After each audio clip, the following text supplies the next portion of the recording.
Welcome everybody to the Gamification Revolution. It's season 2, it's episode 8. Hello, hello, hello. I'm Gabe Zickerman, and I'm coming to you live from a snowy New York City, and I'm here with my guest, Jon Guerrera. How are you, Jon? I'm doing good. How are you, Gabe? Aces. We were just talking about John's recent move to San Francisco and his love of brunch that cannot include dairy or gluten. So if you happen to be in that category and want to brunch with John, you can follow him at Jon Guerrera on Twitter. And also you can come and see him and me at Gamification Summit this April 16th through the 18th in San Francisco. And you can find out more about that at gsummit.com and use the code GREV that's down below the screen to register at a discount. It's going to be awesome. There's so much cool stuff going on there. And before we get into today, I also want to remind you all that if you'd like to ask a question, whether you have a camera or not, click one of the buttons that you see somewhere on your screen that say ask a question, submit a question. And if you have a video camera, you can even come on screen with me and John and get your questions answered today. And we're really looking forward to hearing what it is that you guys have to say. And there's already a little bit of dialogue going on in the chat. So John, let's back up for 1 second. You spoke last year at Gamification Summit, and I started to read your writings and talk about how you were, you're a really fascinating person to me, as you can tell. I'm excited to have you back this year. So why did you get started with gamifying your life in the first place? Yeah, that's a great question. Well, prior to even putting gamification in the equation, I was really big into motivation, achieving goals. I would read blogs about personal development, self-help, all that stuff, because I was trying to, in a sense, figure out how to be my best self. I had a lot of health challenges as a child, and most of the improvement came from the lifestyle changes rather than drugs or prescriptions. So that kind of helped me adopt the attitude in my life that when you find the right way to do something and you make the necessary lifestyle changes, it's generally in your best interest, and your life is changed for the better as a result. So I factored gamification into that equation, I'd say about 2 years ago at this point, after seeing a talk by Jesse Shell on how he predicts gamification kind of infiltrating into our lives in many different ways, whether commercial or personal. And that really inspired me to see how I can adopt game mechanics proactively into some of the ways I've been tracking my goals, and see if it, made me more engaged with what I was doing, maybe more successful, maybe happier, any or some of the above. And that was really the first experiment that got me started, and I've been doing it ever since. So, and I'm sure you'll be excited that you can come. Jesse will be speaking alongside you at Gamification Summit this year. So you can, if you haven't yet had a chance to connect with him live, you can tell him how he's transformed your life. So let's actually talk about that. What is it that you have? What are the kind of big things that you feel like you've been able to accomplish as a result of these lifestyle changes? Yeah, so absolutely. So when I started, it was a little bit, it was some of the smaller things. First, I experimented with cooking more often, something smaller, but then I realized bigger wins could be found by putting in a little extra effort and starting with some, foundational habits to my day-to-day. The biggest success was definitely my weekend work ethic. That's one I like to talk about a lot. I stumbled upon a really simple system that makes it easier to get things done on the weekend, and then when you add that up over 5, 6, 7, 8 weekends, you start to notice you're accomplishing a lot more, and over the long run, that makes a massive difference, especially for people with busy work schedules during the week.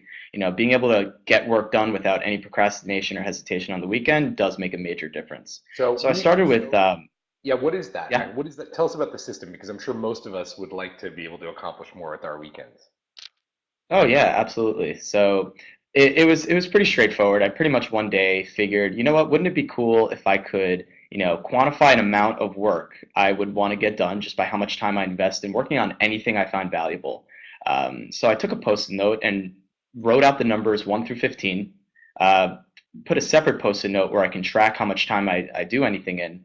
And anytime I'd work on anything valuable, and I'd already known in my mind at this point what I considered valuable. Cooking on the weekends for me was very valuable. I have a very strict diet, so if I cook, I usually adhere to the diet because I have food available. If not, I usually flounder and have difficulties during the week.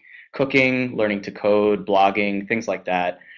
Even calling my parents and catching up with them. These were all things I found valuable activities. So on the weekend, rather than lounging around in my pajamas and watching TV, I wanted to keep track of how much time I was spending working on any of these. So I would, it was usually as simple as opening up like a timer in my Chrome browser, because I do most of my work on the computer, and turn it on when I start working, turn it off when I stop, and just keep track of that time on a post-it note. Once I hit the first hour, I would check that off. Once I hit the second, check that off on that post-it note. And once I hit that 15th hour, that final hour that I set as a goal, which usually took a couple of weekends to get to, I had a reward set on the bottom of the post-it note that I now could essentially reward myself with. It could be anything from a particular book I'd been meaning to buy, um, or anything, a small gift to reward myself that I could look forward to upon reaching the end that I probably wouldn't have given myself normally. So that actually did really well because it gave me a way to track the progress that I was working on weekend by weekend. And seeing that quantification build up over the weekends kind of gave me a feeling of momentum. And over the course, I did that a couple of times, and it built a significant habit that even when I stopped using that gamification system, that habit still stands today. So it was super easy to track. It was very low overhead, and it made a big difference. So, so many questions come up out of that. I'm sure they're coming up for folks that are watching us today. I put an image up on the screen here of some of the post-it notes that you put out in your talk. Last year's G Summit, there was a lot of sort of buzz about these sort of post-it notes. Can you tell us a little bit more about the system? So here we're looking at, I don't know if you can see the image. We're looking at this time, streak, and outcomes kind of post-it note. Can you tell us about a little bit more about how the system actually worked to help you form those habits? Yeah, absolutely. So, well, let's start with time. So, time is exactly the example I was giving with and it's actually called, the name of the goal is Weekend Warrior. And if you look really closely on that left-hand post-it note set, you can see that. So this is when my first time experimenting with it. This is when it was kind of in beta, or an MVP, if you will. And I had 10 hours on it. And as you could see, as I hit each hour, I would circle off the one, then the two, then the three, and all the way through to the end. And the post-it note on the left of that is just how I kept track of the time as we're running total. So that's one way, that's one mechanism for tracking your goals. And there are a lot of different mechanisms that I've kind of built into my arsenal now, and I kind of mix and match depending on the different type of goal. So for example, let's look at the streak in the middle. That's another mechanic, and most people intuitively understand that as well. Take action every day. Every day you do, you add one to the streak, and your goal is to keep the streak going for as long as possible. And once you hit this streak, which in this case, if I look closely, it looks like it was 14 days in a row, earn the reward on the bottom of the post-it note. And on the right of that, you could see me just keeping track of it day by day. And then finally, there's outcomes, which, if time tracking could be kind of annoying if the work involves being at different places, not always in front of a computer. Standardizing by time or streaks might not make sense. So sometimes it's just easiest to choose the outcome. If you need to write a business plan, the outcome should be have that completed business plan rather than tracking how many days in a row you worked on it. So these are three examples of mechanisms through which you can track your goals. Some will make more sense for, depending on your personality, how you get work done, what the goal is. And by mixing and matching these properly, you'll find that there's very low overhead, very easy to manage, and you'll have a significant, what's a good word to describe this? A significantly good feeling of momentum is the Yeah. goal here. You want to feel like you're making progress even in the face of setbacks, and have something quantitatively able to show that to you, especially when you're trying to overcome those setbacks and challenges. Why is that sense of progress so important? Because I talk about it a lot, but why, from your perspective, was that so important, and why so intuitive to you? Yeah, so I noticed, and a lot of people have this mentality that you should, it's kind of the sales mentality. It doesn't count until you close the deal. Almost doesn't count. And that's true. In life doesn't care what you almost do. The world cares about what you are able to accomplish. So in the beginning, I was very insistent that I track my goals in the same way. Only, exclusively outcomes. If I didn't achieve it in the way that I defined initially, I didn't reach the goal. I need to accept that. But what I didn't anticipate is that emotions are not logical and rational. So the point of gamification is to motivate you to keep pushing harder, faster, more actively than you might have without the system. So I noticed that the discouragement from, because trying and failing is part of life. If you're not failing at your goals, you're probably not trying hard enough or setting the right kind of goal that matches the difficulty level that you're able to handle. So failure is a part of setting goals, and failure can be very disappointing when you have a very strict definition of what success is. So I learned over time that if I can just trust myself to continue to work, persistently and in a smart way, which most people, who are sitting here today, they're intelligent people who know how to pursue their goals and are smart enough to evaluate their progress as they're doing it. I found it was better to track by time because the momentum you feel by, even if it was an unproductive, let's say I need to write a blog post, even if it was a very unproductive day, if I sat down and dedicated those 45 minutes to write and I got something out of it, even if it wasn't my most productive day, I still feel the momentum. That 45 minutes got quantified, added to my progress, and that feels good, and that gives me enough energy to try again the next day, even though I didn't really accomplish much the day before. And just the feeling of momentum and being able to get back on the horse with more energy and vigor than if I felt that day as a failure was worth changing the way I tracked my methods by time rather than by purely outcomes for that motivational boost. That's really, really interesting insight. I want to talk some more about that in a second. For those of you who are just joining us, I'm Gabe Zickerman. We're here on the Gamification Revolution with Jon Guerrera, Googler and self-directed maker, gamification expert, and speaker at G Summit this year in San Francisco, April 16th through the 18th, 2013. You can find out more about Jon's upcoming talk and mine and about 60 other folks at gsummit.com. And we've been talking about the different ways that you have made this happen. And Seamus and Achint have been talking in the chat, and Seamus is talking about how this is a whole kind of strategic approach to life and a whole lifestyle or system kind of gamifying it. Was it, since you're not actually like a game designer, right? That's not. Was it intuitive to you that there were these kind of game elements? Did that just come naturally? It actually did. There's actually a lot of crossover between the personal development world, and I'm not talking about the hocus pocus, if you believe anything can happen. I'm talking about the scientifically validated world of behavioral psychology and what drives us to do the things we do. That's generally the camp I like to follow the most. There's a lot of crossover between what motivates people in real life and a very well designed, addictive, especially MMORPG game, for example. So throughout the initial experiment, I noticed a lot of crossover between what makes World of Warcraft so compelling and what certain books in the personal development sphere recommend for crafting your life in a way that will help you enjoy it more and be more successful in pursuing the things you want to do in life. For example, social fabric, which Jane McGonigal talks about extensively, is very present in both the ideal lifestyle that a lot of personal development books recommend, surrounding yourself with the people that either have done what you want to do or give you the mindset that you'll need to do what you want to do. And in World of Warcraft, that extensive social fabric, being part of a guild, having that sense of identity, feeling a part of a group, and contributing your ideas to the whole. I found there's a lot of similar crossovers there, as well as I believe Jane McGonigal calls it epic meaning. So there's a lot of crossover between some elements that are in very addictive games that are pretty much simulate another life and actually living your own life. So it was a little bit more intuitive than I expected, but yeah, I'm certainly not a game designer. A lot of this was through trial and error and adopting ideas from others into this specific context. What are some of the other things that you've sort of worked on? So we talked about Weekend Warrior. What are some of the other ways that you've used these techniques or gamification to change your life? Yeah, absolutely. I'd say the biggest example of this system impacting my life positively was using it to prepare for the interview for my current job at Google. Oh, and That was a huge.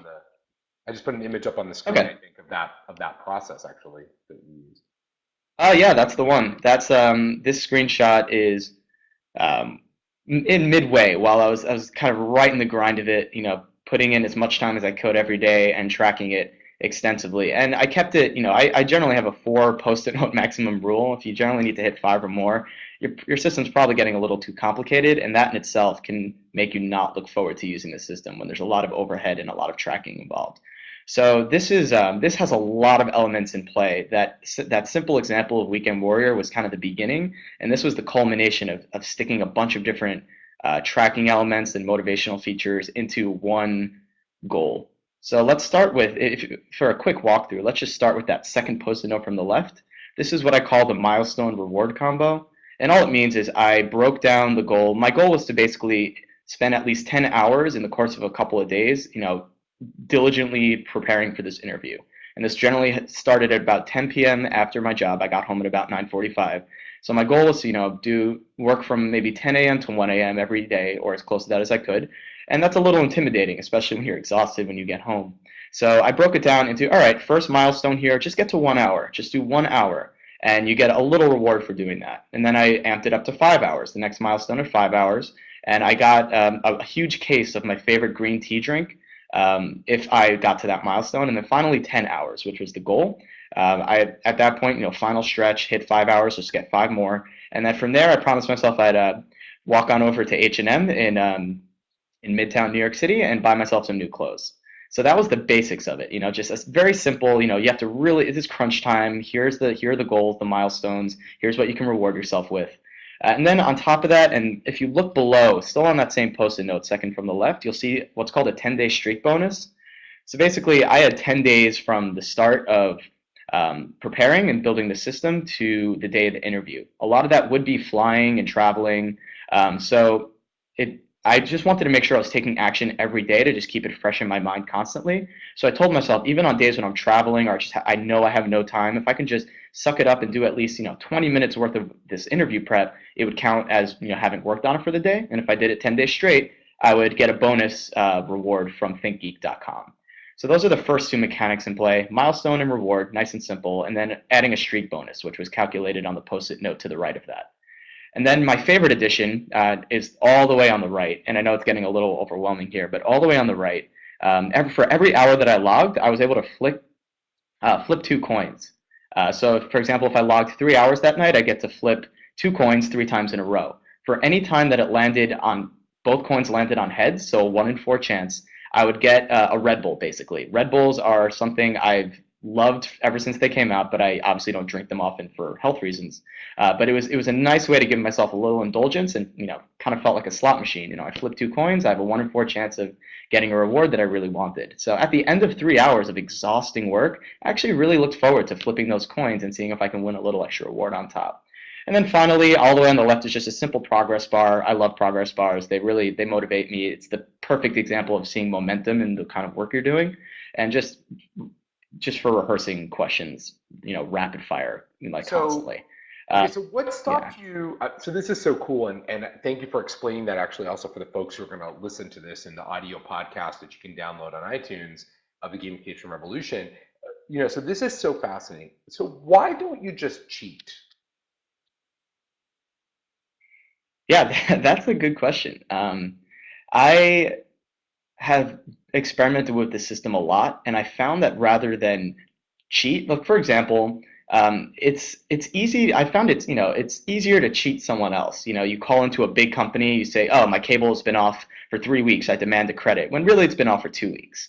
You don't feel so guilty, trying to fudge a little bit when another entity is involved, and you're convinced in your mind they're wrong anyway. But when you are doing it to yourself, like you're doing it, and all you're doing is hurting yourself, it's kind of really hard to do. I haven't really ever been tempted to say, you know what, actually, I don't know. Oh, sure, I did do 10 hours. Maybe that time where I was sitting around thinking about how I should interview, maybe that counts.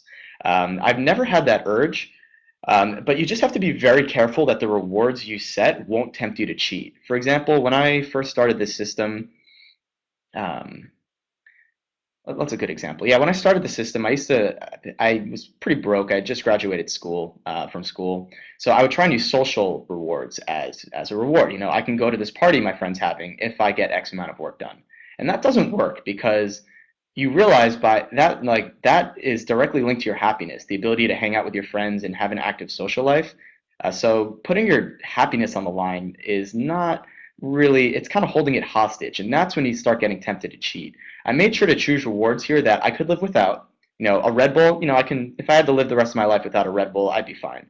So it was a But they real are things that, yeah, like a it felt like treat. a real bonus rather than holding something core to my life hostage. Interesting. And by doing that, the actual work you get done stays front and center, and you're not tempted to fudge the numbers just to, let yourself off the hook. Now, there was this product called Stick. It actually still exists, stickk.com.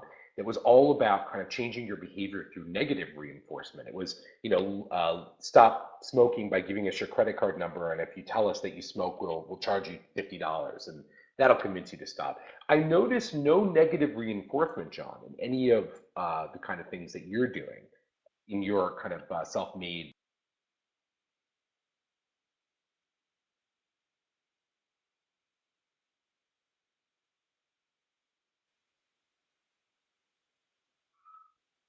I'm sorry, Gabe. I think I lost the last 5 seconds of that. Could you repeat the Okay, question? so I noticed that there's no negative reinforcement in the system that you've designed. Why aren't you using any negative reinforcement? Does it not work when you're trying to gamify your own life?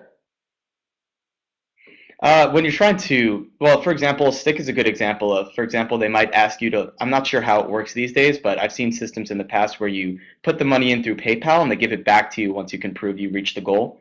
When you have, for example, if you have a personal trainer yelling at you to do 5 more reps and, really punishing you, I'm pretty sure the research is clear that that works the best. Negative reinforcement as demanded by others will get you the results you want the quickest.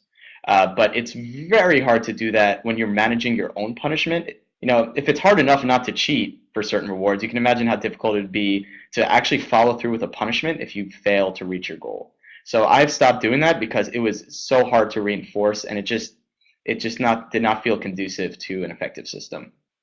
So one of the conversations that's been going on, and for those of you just joining us, it's Gabe Zickerman here on Gamification Revolution, and I'm here with our guest, Jon Guerrera, Googler and author of the book Unlimited Drive, and speaker at the upcoming Gamification Summit this year, April 16th to the 18th in San Francisco. More info at gsummit.com, and you can use the code GREV as a viewer or listener to the Gamification Revolution to get a discount on it.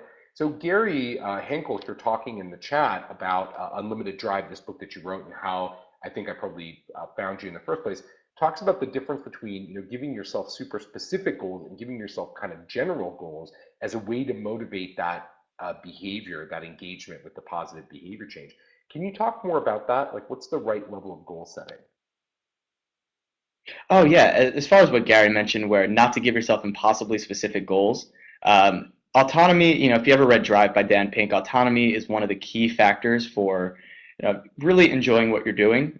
When you have zero autonomy, it makes things much more stressful. So if you're working on personal goals, the key is to be able to keep yourself motivated as far in as possible. That's not always guaranteed, but the more ways you can keep your motivation up, the easier it'll be to continually work on the goal and have that persistence you need to see it through to the end. When you remove the autonomy by saying, I have to run 8:30 every morning, Monday through Friday, that's the goal. And as soon as you fall off the bandwagon, you just feel that immense flood of discouragement and failure. So when you say, I need to run 4 days, just at any point, 4 days a week, you have more flexibility to squeeze it into your schedule. If, for example, let's say you have to take your kid to the doctor out of nowhere and you can't run that morning, you can make up for it on your lunch break or maybe later that night. The more flexibility you give yourself while still defining what the criteria is for that goal, I've found success rate goes up because you're not only giving yourself flexibility, but your mind starts to think more creatively. How can I squeeze this in with this challenge versus, oh, I can't do it today, so I might as well skip it and try and make up for it tomorrow, which is the wrong mindset because that builds up in a negative way very quickly.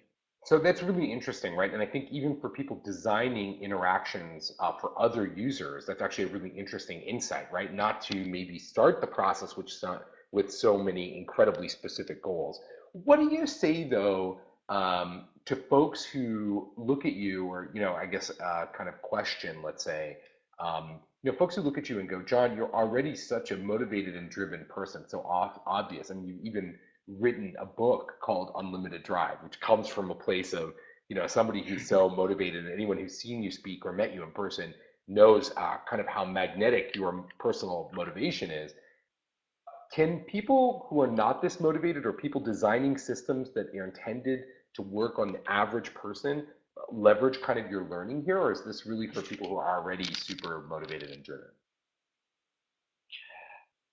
Well, there needs to be a bit of a distinction. A lot of what people find very interesting is kind of the surface level, oh wow, I didn't realize you could add that mechanic to this goal structure. That's interesting. The people who, get excited about this are the people who, are already motivated. Maybe they're far in their careers. They have a lot of goals they're working on. So a lot of focus seems to go onto, the exact mechanisms I'm using to break down a goal and attach game mechanics to it. And that's by far my favorite thing to talk about, but that kind of ignores the iceberg underneath the water, the real bulk of it. So for anyone who may not feel like they have much motivation to begin with, or this kind of concept is totally foreign to them, I'd recommend they start on that social fabric and epic meaning before getting into any of the tricky, streak tracking with variable rewards on top of a reward milestone combo type type discussions. So for example, joining whether meetup groups or hanging out more with friends who are, persistently working on interesting goals, let their, mindsets rub off on you, understand their best practices, how they find time to do it. And really, and by epic meaning, finding the sense of purpose that would drive you towards that goal in the first place.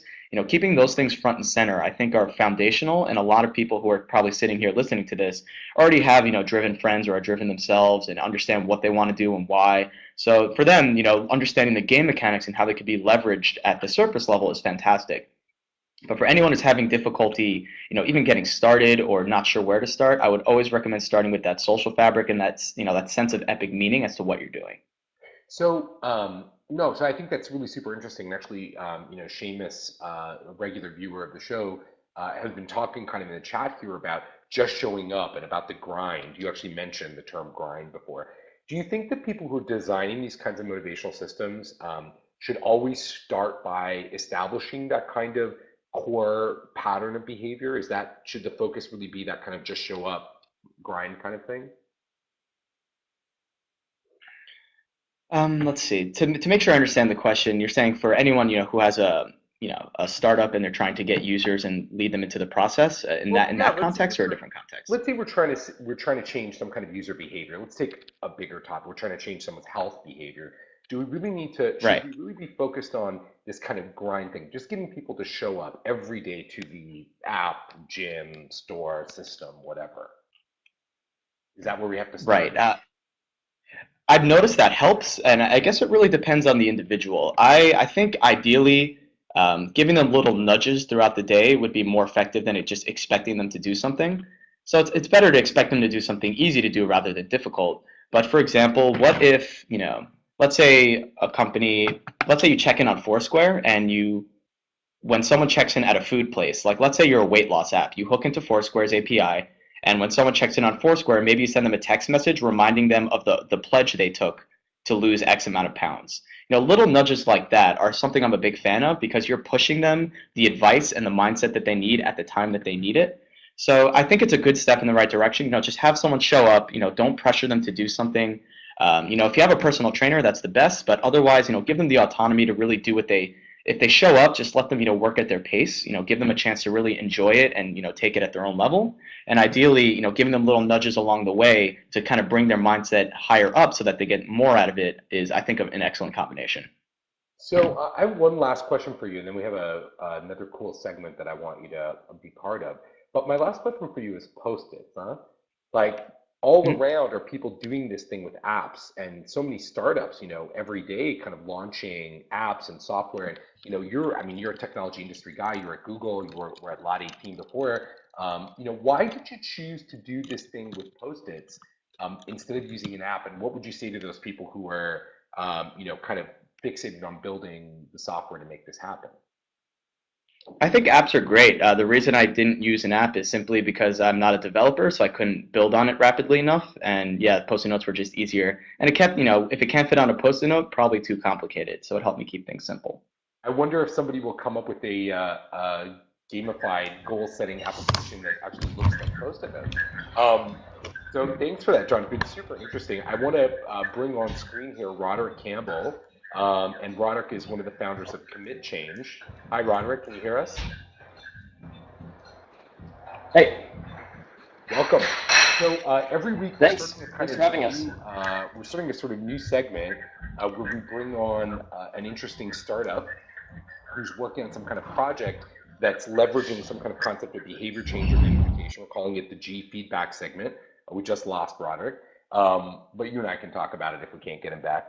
So we're talking about this G feedback segment, and the idea is to give them feedback on the motivational design system that they're actually working with and that they're using in order to create behavior change or create systematic change among their users. And I know that they would be super, super interested in getting your feedback on it, John. But while we wait for sort of Roderick to come back, I'm actually going to pop this thing open here, and he's going to tell us more about his system. But do you think the kind of the ideas that you've come up with, John, that you've used kind of for yourself, these sort of behavior change systems, do you think that they can be equally well applied to situations that require folks to to focus on the common good, to do more than just change themselves? Because isn't part of this part of the unique opportunity that this all creates for you in the design of your system? Was that you were focused kind of on yourself, so it's easy to understand what the value might be? Um, I mean, that's a good question. I don't have much experience with that, but I can say that if I were putting myself in my, that those person's shoes, it feels good to make a difference in the world. So if that could be quantified and presented to you in a very obvious way, that would definitely increase how good you feel about it. And I mean, in an ideal world, we do everything selflessly. I have a feeling that people who do community service, they're fantastic people, but they also get a little sense of gratification on their own. So if there's anything I could recommend just from my experience with, quantifying and tracking everything, if you could let people visualize the impact that they're making, it would probably make them feel better about it and probably make them more likely to contribute further. So that would be my best guess. But yeah, that's an interesting question. I've never dealt with anything like that, but I guess you would have to do some testing to see if people respond well to that. But that's my guess. You didn't include any of those kind of, you haven't worked on any kind of self motivation or self gamification around like do-goodery yet, have you? I noticed we haven't talked about it. Have you done anything in that space for yourself? No, I haven't actually. Well, now that you finally got that amazing job at Google that you wanted for so long, that you talked about so much using these techniques, maybe you'll have a little bit more time. So it looks like we're having a little bit of technical difficulty with the commit change guys. So hopefully we'll be able to bring them back in a later episode. And in the meantime, I want to thank you all so much for being here. I want to thank our guest today, Jon Guerrera from Google and formerly of Lot 18, the author of Unlimited Drive, which you can download. There's a link in the discussion. You can come see Jon and me speak at Gamification Summit, April 16th through the 18th, where Jon will be talking about how he's transformed his life using gamification and motivational techniques. And you can follow him on Twitter at Jon Guerrera and me, Gabe Zickerman, at GZickerm. I hope to see all of you next week here on the Gamification Revolution. And in the meantime, keep having fun. Thanks for coming, Jon. Thanks for having me.